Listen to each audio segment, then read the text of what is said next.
Olá, bom dia. Moradores do Amapá atingidos pela falta de energia elétrica vão ter isenção na conta de luz deste mês.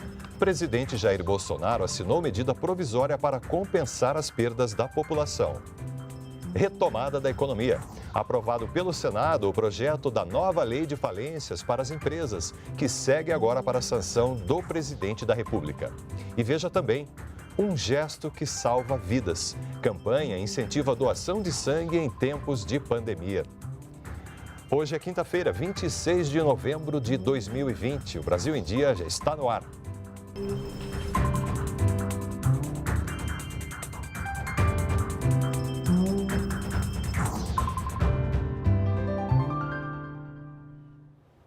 São 8 horas da manhã e nós estamos ao vivo também pelas redes sociais. O Senado aprovou na noite de ontem a nova lei de falências e o assunto segue agora para a sanção do presidente da República. Nós vamos então ao Palácio do Planalto conversar com o repórter Glauco de Queiroz, que tem mais detalhes para a gente. Olá, Glauco, bom dia. O que muda daqui para frente? Olá, Roberto, bom dia para você, bom dia a todos. Olha, com a nova lei de falências, será possível ampliar o financiamento a empresas em recuperação judicial e também executar o parcelamento e o desconto para o pagamento de dívidas tributárias, entre outras medidas. O projeto segue agora para a sanção presidencial e a expectativa do governo com a mudança é gerar mais emprego e renda. Segundo o ministro da Economia, Paulo Guedes, a aprovação desse projeto sinaliza aí que a agenda de reformas não está parada, apesar da pandemia. Vamos ouvir o que ele disse. Nós estamos comemorando exatamente porque seguem as reformas. Muita gente dizendo que as coisas estão paradas e tal, e não é verdade, as reformas seguem. O Senado aprovou o Banco Central Independente, agora o Senado, de novo, dá um passo importante com a lei de falências, ou seja, são reformas extraordinariamente importantes e, ao mesmo tempo, reformas que estão sendo feitas em meias eleições, para mostrar, como eu dizia desde o início, que o Brasil ia surpreender o mundo com um Congresso reformista, com uma agenda de reformas que nós temos e estamos tocando. E, Roberto, hoje aqui no Palácio do Planalto, o presidente Jair Bolsonaro tem uma agenda cheia. Ele recebe ministros em seu gabinete e à tarde ele participa do lançamento de 2 programas, o Codex e o Super BR. O Codex aí é uma plataforma de busca que vai facilitar o acesso dos cidadãos às leis, às normas vigentes no país. E o Super BR é uma ferramenta que vai aí tornar mais eficiente a conexão aí entre os órgãos da administração pública. O presidente Jair Bolsonaro também vai revogar aí atos normativos considerados desnecessários também, com o objetivo de facilitar e ampliar o acesso da população à legislação brasileira. É com você. Ótimo. Obrigado, Glauco, pelas suas informações. Moradores do Amapá atingidos pela falta de energia não vão precisar pagar a conta de luz dos últimos 30 dias. O presidente Jair Bolsonaro assinou medida provisória para compensar as perdas sofridas pela população afetada com a falha no abastecimento iniciada no dia 3 de novembro. O fornecimento foi normalizado no dia 24.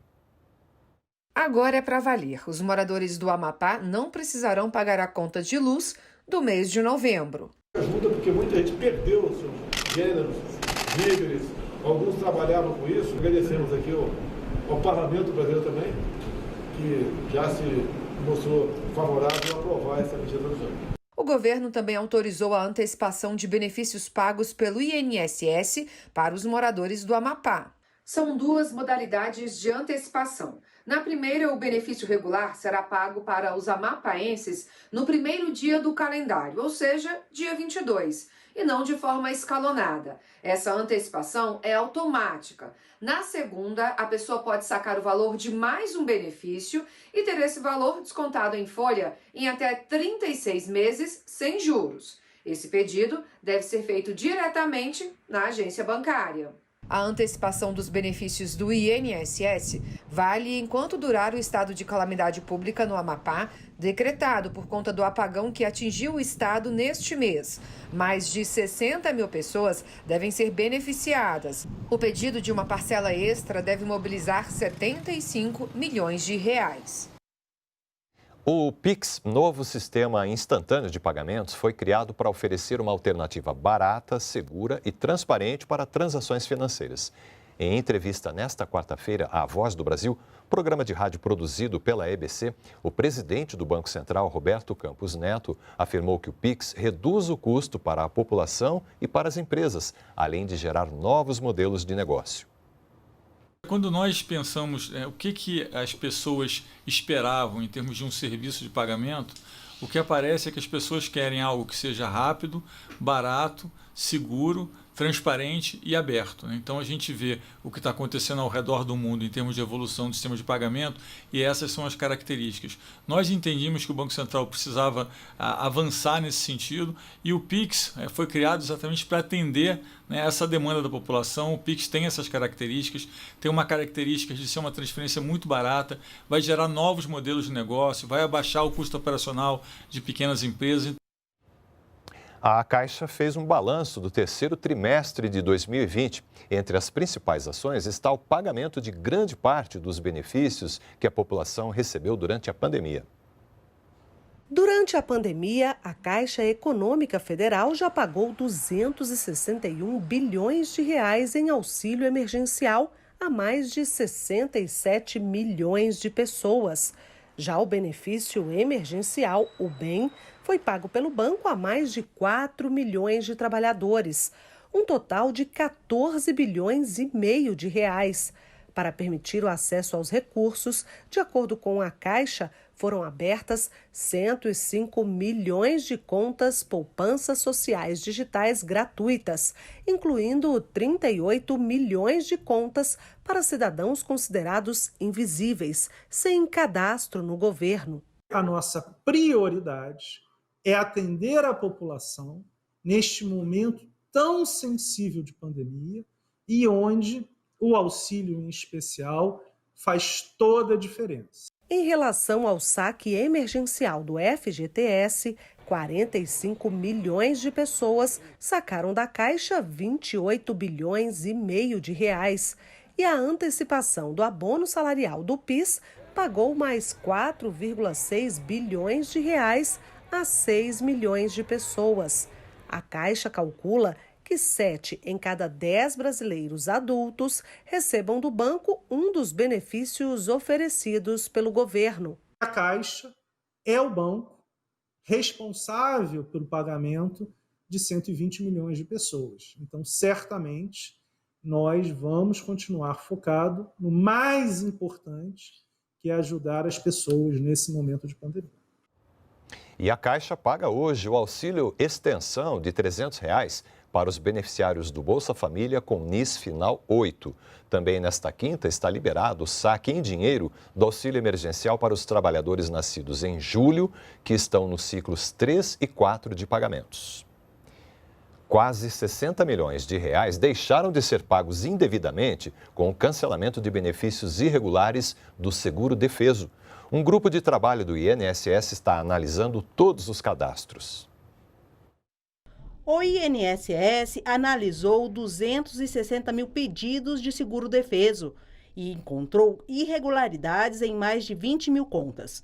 58 milhões de reais foram bloqueados em parcelas do seguro. Talvez o grande ponto, o êxito desse trabalho, esteja na integração, no ajuste fino entre as instituições públicas.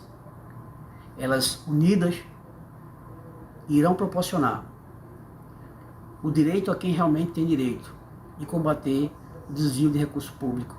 O governo também faz campanhas entre os pescadores artesanais e orienta sobre os cuidados com as senhas. Tudo para garantir que o dinheiro do seguro-defeso chegue a quem realmente depende da pesca para sobreviver e precisa interromper a atividade durante a época de reprodução das espécies. Vamos fazer a apuração e vamos investigar, porque é o alimento mais saudável, é a proteína mais saudável para a mesa dos brasileiros e é uma questão também do seguro-defeso de sobrevivência do pescador. E o pescador que teve o benefício bloqueado pode recorrer da decisão procurando uma agência da Caixa Econômica Federal e apresentar todas as informações necessárias para a retomada dos pagamentos. Caso a suspensão tenha ocorrido por um erro no cadastro, o trabalhador deve solicitar o desbloqueio do seguro-defeso por meio dos canais Meu INSS na internet ou no telefone 135. Uma nova técnica desenvolvida aqui no Brasil utiliza plantas para retirar da natureza resíduos tóxicos gerados pelo uso de herbicidas no plantio de alimentos. A pesquisa tem o apoio do CNPq, ligado ao Ministério de Ciência, Tecnologia e Inovações. Para plantar arroz, soja, milho, feijão e garantir uma safra sem muitas perdas, os produtores rurais utilizam herbicidas. Eles são fundamentais para controlar a proliferação de ervas daninhas. Esses herbicidas são muito necessários, aliás, são fundamentais. Sem esses herbicidas não teríamos nossos alimentos. Antigamente a gente fazia a eliminação das ervas daninhas através da capina, entendeu? Capinando. Hoje não tem essa possibilidade. O problema é que os herbicidas contaminam o meio ambiente. Mas uma nova tecnologia desenvolvida por este pesquisador brasileiro utiliza plantas para remover os resíduos tóxicos, como metais pesados, do solo e da água. É a chamada fitorremediação. A fitorremediação é uma tecnologia que se baseia no uso de plantas de sua comunidade de micro-organismos, nas raízes ou a rizosfera, para diminuir os resíduos danosos desses herbicidas. Mas é preciso muita pesquisa para selecionar as espécies corretas que tolerem os resíduos e que possam remediá-los. A pesquisa, financiada pelo CNPq, órgão ligado ao Ministério da Ciência, Tecnologia e Inovações, mostra que a técnica torna a produção mais sustentável. É uma técnica muito válida que precisa ser mais difundida no Brasil por questão da qualidade, da sustentabilidade dos nossos plantios agrícolas. Um gesto que pode salvar vidas. Hemocentros de 15 estados e do Distrito Federal promovem durante esta semana uma campanha para agradecer e incentivar a doação, especialmente em tempos de pandemia, quando houve redução nos estoques do país. Com a campanha Somos Todos do Mesmo Sangue, os hemocentros esperam reverter a queda nas doações. Os estoques aqui do Hemocentro de Brasília estão abaixo do ideal para todos os tipos sanguíneos devido ao menor número de doações desde o início da pandemia. Nos 10 primeiros meses do ano, foi registrada uma média de 155 doações por dia. Em 2019, nessa mesma época, esse índice era de 167. Em todo o país, segundo o Ministério da Saúde, os estoques caíram 20% em outubro, na comparação com o mesmo período do ano passado. Com a retomada dos procedimentos seletivos, a demanda de sangue aumenta e a gente precisa retomar o nível de doações que a gente tinha antes da pandemia. Em apoio à campanha, a primeira-dama Michele Bolsonaro visitou o Hemocentro acompanhada de ministros. Ela tem incentivado doações de sangue, inclusive nas redes sociais. Você que pode doar, venha fazer sua doação, e quem não pode, incentive 3 pessoas a fazer a sua doação de sangue. A Letícia também atendeu ao chamado e não teve receio de doar, mesmo com a pandemia. É gratificante doar porque salva vidas, né? E eu já teve pessoas da minha família que precisou e teve como suprir, entendeu? Nós diminuímos o número de pessoas presentes no Hemocentro o tempo todo. Há distanciamento nas salas de espera, todo mundo usando equipamentos de proteção individual, de forma que é completamente seguro doar. No Brasil, existem 32 hemocentros públicos. E para doar sangue é preciso ter entre 16 e 69 anos de idade, pesar no mínimo 50 quilos e estar em bom estado de saúde. O Brasil em Dia fica por aqui. Nos acompanhe também pelas nossas redes sociais. Uma ótima quinta-feira para você. Nos vemos amanhã. Tchau.